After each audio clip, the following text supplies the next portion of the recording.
ओम नमः शिवाय। जय श्री राम। स्वागत है आप सबका आपके अपने चैनल में। आज के इस वीडियो लेक्चर में हम देखेंगे क्या होता है बादकेश, क्या होता है षडबल और क्या है चलित चक्र या चलित कुंडली। अक्सर आप लोगों ने सुना होगा कि ज्योतिषी कहते हैं कि लग्न कुंडली लाओ और चलित कुंडली लाओ, या लग्न कुंडली में ग्रह सप्तम भाव में बैठा है, चलित कुंडली में ग्रह अष्टम भाव में बैठा है। तो आखिर मतलब क्या है लग्न का और चलित का। तो आज के इस वीडियो लेक्चर में हम जानेंगे और समझेंगे क्या होता है षडबल, क्या होता है चलित चक्र या चलित कुंडली या भाव चलित भी इसे कहते हैं, और क्या होता है बादकेश। चर लग्न, द्विस्वाभाविक लग्न और स्थिर लग्न के लिए बादकेश कौन होता है, किसे बादकेश कहते हैं, और बादकेश का प्रभाव या फलाफल क्या होता है, किस प्रकार होता है। तो और विलंब न करते हुए आज के इस वीडियो लेक्चर को प्रारंभ करते हैं। सर्वप्रथम ईश्वर का नाम लेना चाहेंगे। ओम नमः शिवाय। जैसा कि आप सब जानते हैं ज्योतिष शास्त्र में 12 राशियां होती हैं जो कि मेष से शुरू होके मीन तक जाती हैं। There are 12 zodiac signs in Vedic astrology which starts from Aries to Pisces. आपके सामने भी स्क्रीन पे एक बार फिर से मैंने कुंडली के 12 भाव कर दिए हैं ताकि आप लोग को जो ये वीडियो पहली बार देख रहे हैं उनको आसानी से ये चीज़ समझ में आए कि कुंडली में भाव क्या होता है। 12 भाव होते हैं। जहाँ लिखा है फर्स्ट हाउस वो लग्न होता है। हिंदी में लग्न बोलते हैं और अंग्रेजी में इसे असेंडेंट बोलते हैं। और जो यहाँ पे जो भी राशि लिखी होगी वो 1 लिखी हो सकती है, 2 लिखी हो सकती है। अगर यहाँ पे 1 नंबर लिखा है, जहाँ पे लिखा है फर्स्ट हाउस, अगर आपकी कुंडली में ये उत्तर भारत का चार्ट है, 3 पद्धतियाँ होती हैं, उत्तर भारत, दक्षिण भारत और पूर्वी पद्धति। ये उत्तर भारत का चार्ट मैंने लिया है जो बहुत प्रचलित है उत्तर भारत में। अगर यहाँ फर्स्ट हाउस में 1 नंबर लिखा है इसका मतलब आप मेष लग्न के हैं। अच्छा, अगर यहाँ 2 नंबर लिखा है मतलब आप वृषभ लग्न के हैं। अगर यहाँ 4 नंबर लिखा है तो मतलब आप कर्क लग्न के, means you belong to Cancer ascendant. इसी प्रकार कुंडली के 12 भाव होते हैं। एच का मतलब होता है हाउस, यहाँ पे एच का मतलब है हाउस।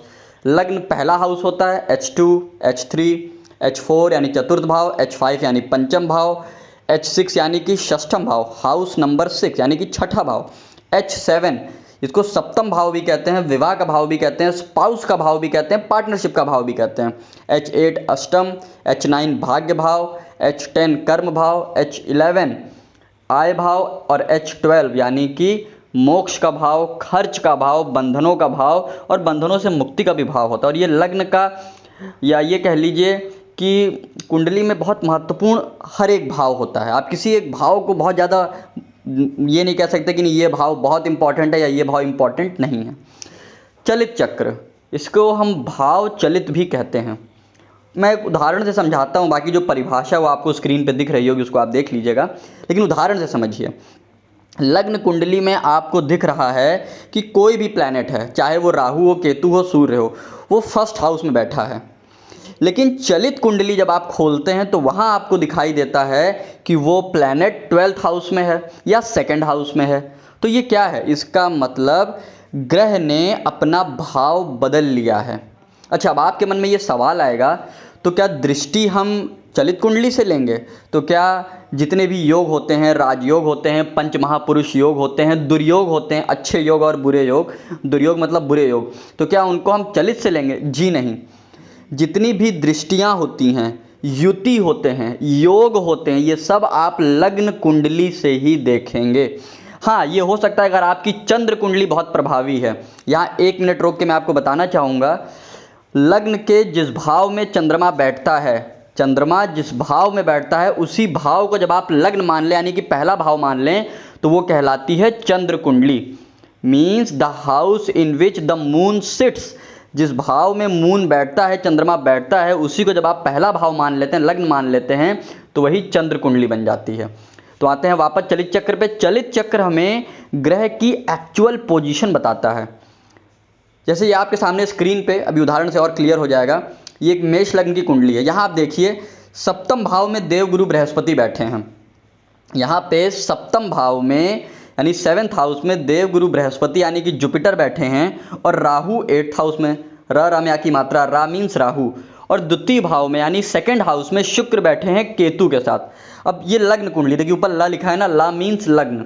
अब इस लग्न कुंडली को जो भी देखेगा वो ये कहेगा कि देव गुरु बृहस्पति 7वें भाव में बैठे हैं। अच्छा, ये किन किन घरों के मालिक हैं? ये भाग्य भाव के मालिक हैं और व्यय भाव के यानी कि कुंडली के 12वें भाव के मालिक हैं, यानी कि Jupiter who is the Lord of 9th house and 12th house is sitting in 7th house. देखिए हर ग्रह की, सूर्य और चंद्रमा को छोड़ के हर ग्रह की 2 राशियां होती हैं, तो हर प्लैनेट किसी न किसी भाव का मालिक भी होगा और वो बैठा कहीं और होगा। अब ये चलित कुंडली देखिए, यहाँ पे देखिए क्या पता चलता है कि गुरु के साथ राहु आ गया और जो केतु शुक्र के साथ था वो लग्न में सूर्य और बुध के साथ आ गया। तो इसका क्या मतलब हुआ? ये दिखाता है कि राहु एक्चुअल में फल कहाँ का दे रहे हैं, यानी राहु और केतु जो फल दे रहे हैं, राहु जो अपना फल दे रहे हैं। भाई देखिए मैंने बताया ना, ग्रह 3 तरीके से फल देता है, पहले के वीडियो में आप देखिएगा मैंने बात बताई, आप फिर से रिपीट कर दे रहा हूँ। कोई भी ग्रह 3 तरीके से फल देता है या 3 तरह के फल देता है। पहला, वो जिन भावों का स्वामी होता है। दूसरा, जहाँ उसकी दृष्टि पड़ती है या जो युति में वो होता है, दृष्टि और युति का। और तीसरा फल जहाँ वो बैठा होता है। अब देखा जाए, अभी तक लग्न कुंडली में लग रहा था कि राहु कहाँ बैठे हैं? अष्टम में, लेकिन अब राहु कहाँ आ गए? 7वें भाव में। अच्छा, ऐसा हुआ क्यों? लग्न कुंडली का मान देखिए, मान का मतलब अंश, 28 अंश पे है और राहु का अंश देखिए 0 अंश पे है। यानी कि जब किसी भी प्लैनेट, जब किसी भी ग्रह का जो अंश होता है वह लग्न के अंश से बहुत ज़्यादा दूर हो जाता है, जब उसमें 15 डिग्री से ज़्यादा की दूरी हो जाती है तो वो प्लैनेट अपना भाव बदल देता है।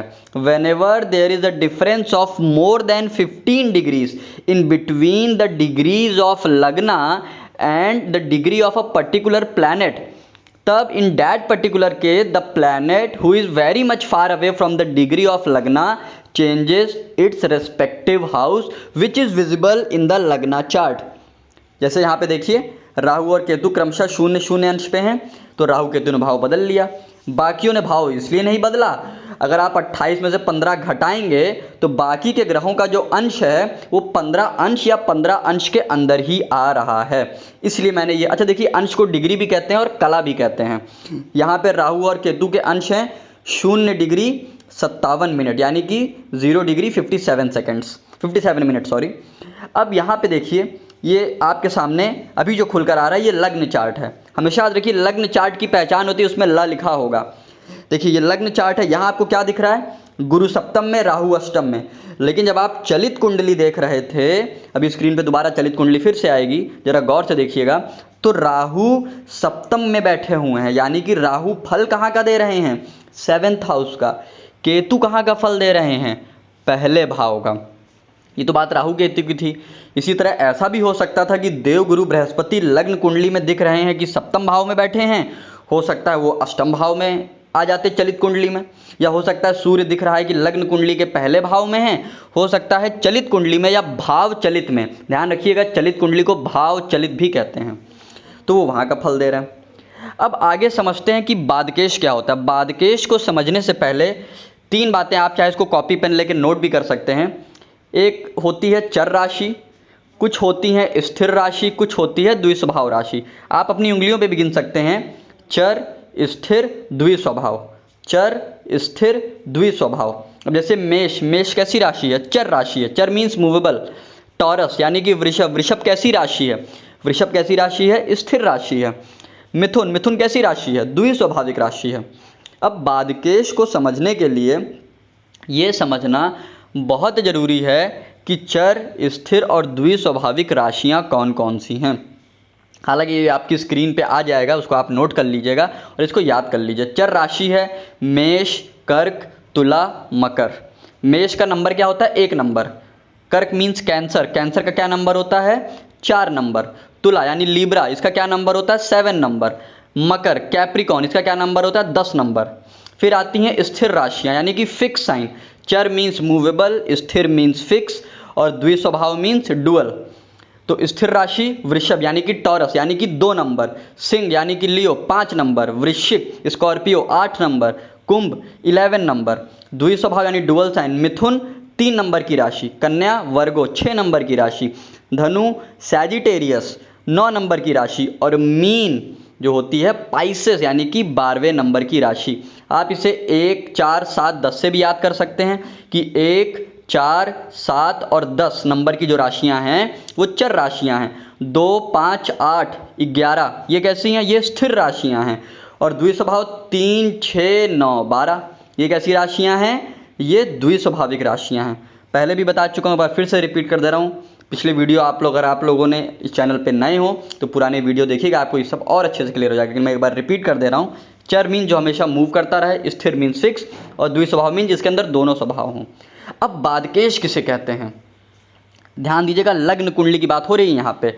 लग्न कुंडली में अगर आपकी जो लग्न है यानी कि जो कुंडली का पहला भाव है वहाँ पे मेष, कर्क, तुला या मकर राशि है। यानी कि अगर आप मेष लग्न के हैं, आप कर्क लग्न के हैं, आप तुला लग्न के हैं या आप मकर लग्न के हैं, तब कुंडली का एकादश भाव यानी कि 11th हाउस का जो लॉर्ड होगा वो होगा बादकेश, उसको हम कहेंगे बादकेश। अगर आपका जो लग्न है यानी कि आपका जो असेंडेंट है वो फिक्स साइन है, यानी कि अगर वो टॉरस है, लियो है, स्कॉर्पियो है या एक्वेरियस है, तब आपकी कुंडली में 9th हाउस का जो लॉर्ड होगा, ध्यान दीजिएगा, कुंडली के 9वें भाव का स्वामी वो क्या होगा?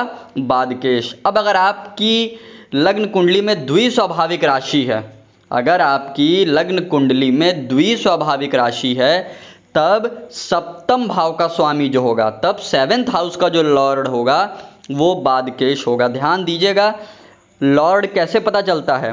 कुंडली में 12 भाव होते हैं, उन भावों में जो नंबर लिखा होगा, जो राशि लिखी होगी वो लॉर्ड होगा। फिर से एक बार रिपीट कर दे रहा हूँ। अगर आपका लग्न चर लग्न है तब 11th हाउस का जो लॉर्ड होगा यानी कि जो वहाँ पे राशि लिखी होगी उसका जो स्वामी होगा वो होगा आपका बादकेश। अगर फिक्स साइन है यानी कि टॉरस, लियो, स्कॉर्पियो और एक्वेरियस, तब 9th हाउस का जो लॉर्ड होगा, फॉर एग्जाम्पल टॉरस असेंडेंट के लिए सैटर्न, क्योंकि 9वें भाव में शनि की राशि आती है तो शनिदेव क्या होंगे? बादकेश होंगे।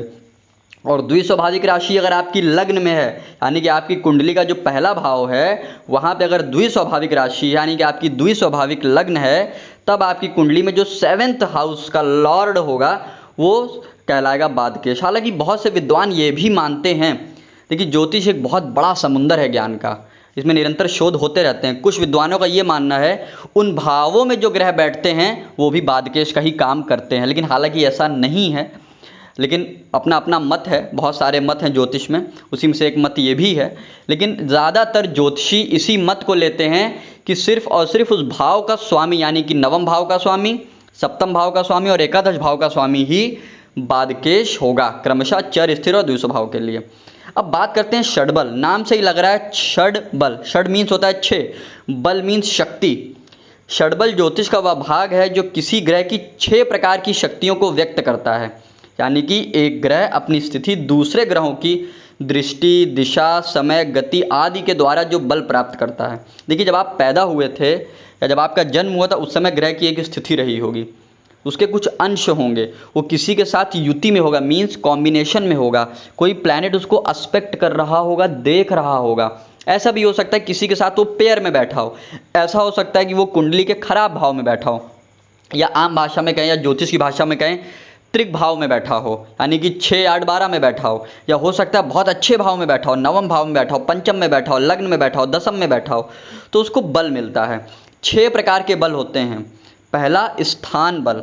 स्थान बल का मतलब कुछ पर्टिकुलर स्थान होते हैं, भाव होते हैं, जहाँ ग्रह बैठता है तो वो अपने आप को बलवान महसूस करता है। जैसे सूर्य लग्न में बैठ के, शनिदेव अष्टम में, तो उसी प्रकार ये कुछ हैं। दिग्बल यानी कि दिशा बल, जैसे आपकी कुंडली में भी दिशा होती है, पूरब, पश्चिम, उत्तर, दक्षिण, तो जब ग्रह अपनी दिशा में, जैसे शनिदेव को पश्चिम दिशा में विशेष बल प्राप्त है। हालांकि ज्योतिषी में इसमें मत भी अलग अलग हैं, लेकिन क्लासिक्स जो पुरानी वैदिक एस्ट्रोलॉजी है उसको यही मानती है। उसी प्रकार काल बल, काल का मतलब समय, अगर आपका दिन का जन्म है तो सूर्य, चंद्र, गुरु इनको बल मिलता है। अगर आपका रात का जन्म है तब शनि, शुक्र इनको बल मिलता है। चेष्टा बल, चेष्टा बल उस ग्रह के अंदर कितनी कैपेसिटी है काम, जैसे बुध के पास चेष्टा बल है, चेष्टा में जो कितना प्रयास कर रहा है काम करने का, ठीक है।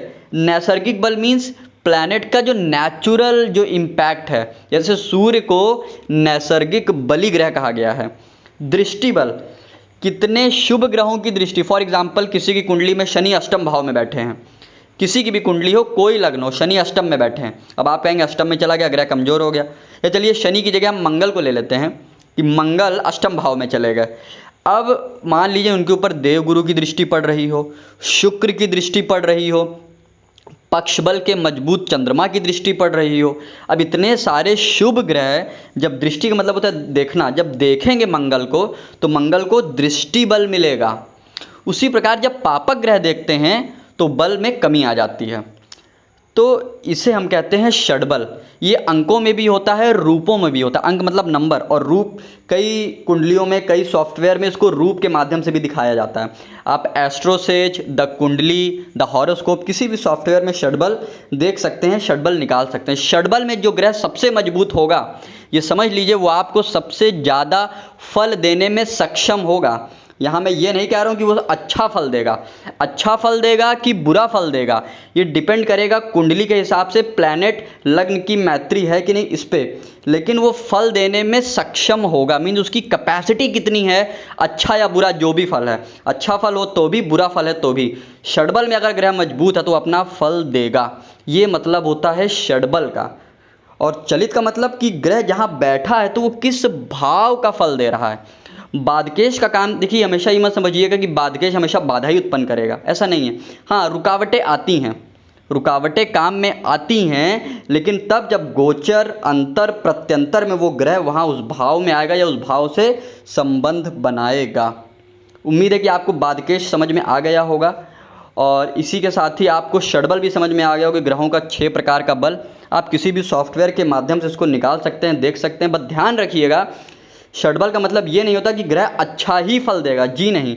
ये कुंडली के हिसाब से हो सकता है। वृषभ लग्न की कुंडली में शनि के पास षडबल में सबसे ज़्यादा बल है, तो इसका मतलब शनि अपना पूर्ण फल देंगे। और कैसा फल देंगे? अच्छा फल देंगे। मिलते हैं अगले वीडियो में। जय श्री राम।